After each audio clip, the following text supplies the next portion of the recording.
Now, as soon as you're going to notice that NEO, as I'm doing this video, is down 1.44%, trading at $4.37, while Euro is down 0.68%, $25.66.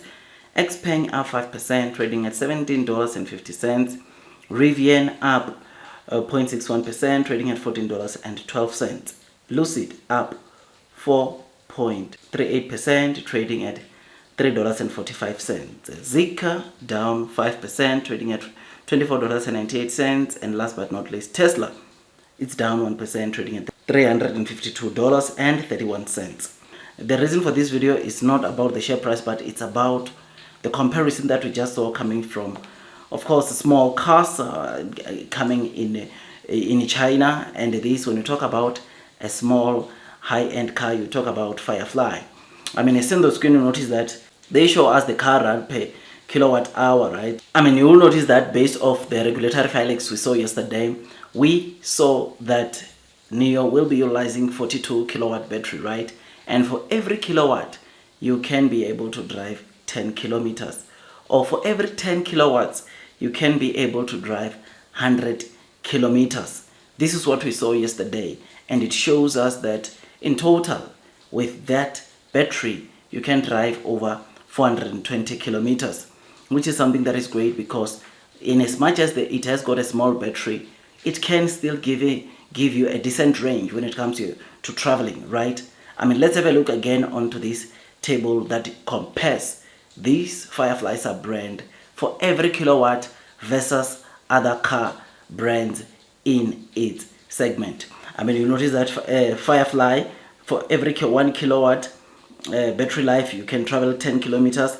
BYD Dolphin 9.3 kilometers, Mini Cooper 8.7 kilometers, Zika X 8.5 kilometers, Public Day 8.4 kilometers, and then you have got Smart Elf 1, it's 8.1 kilometers.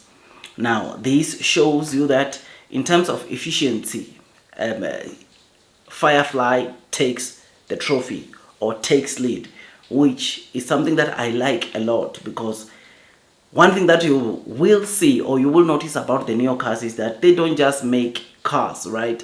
They are not just building these cars for the sake of building, but they are trying to better the standards that is currently there on that segment. Check Onvo, check Firefly, check NEO. They are trying to better the standards that you will find onto the segment that their cars fall under.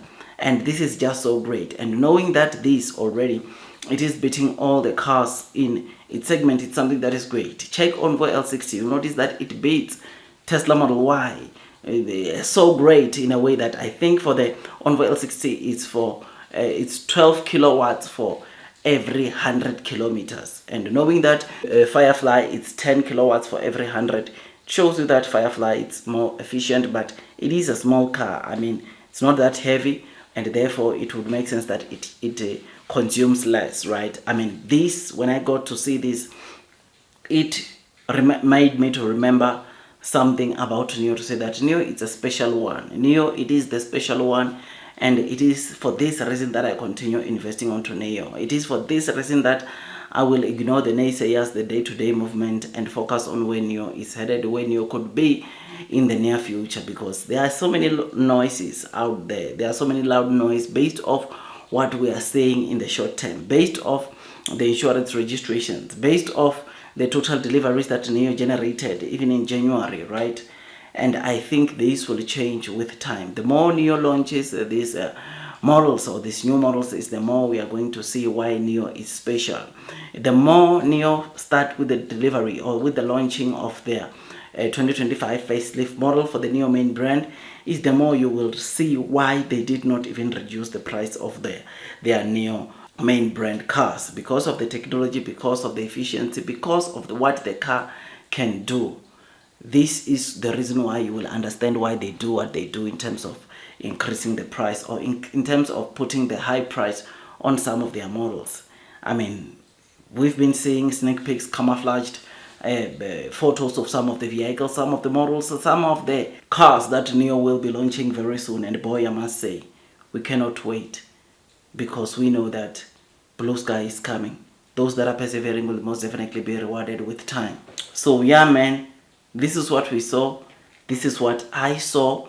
And I thought I'd give you this table to show you or remind you once again that this is what makes Neo special. This is what makes Neo the chosen one. This is what makes Neo to be feared by competition. I know the naysayers will tell you Neo is a company which is going to bankruptcy, Neo won't do well, but I tell you, we are still in the beginning of the year. We are still in the second month of the year. There are still 10 months to go. And a lot can happen during this time. So I hope you don't make a mistake and you make a conclusion about Neo based off these first 2 months. Know what you own and remember the latest developments, the fundamentals, the breakthroughs that Neo has been announcing, because those are the ones that will make you to remain strong and long onto Neo during these times. Like this video, subscribe, share this video with other Neo investors, because we want to spread out this good news, especially right now where we are seeing insurance registrations not giving us the figures that we want, right? I mean, the figures are coming low, correct, but these are some of the things that makes us to hold on, because we know Firefly, it's coming in April. We know ET9 is coming end of March. We know other facelifts model 2025 are coming from Q2, which is something that we look forward to, and we cannot wait for the deliveries to commence. That's all from me. Long time will win. Blue sky is coming, and God bless you all.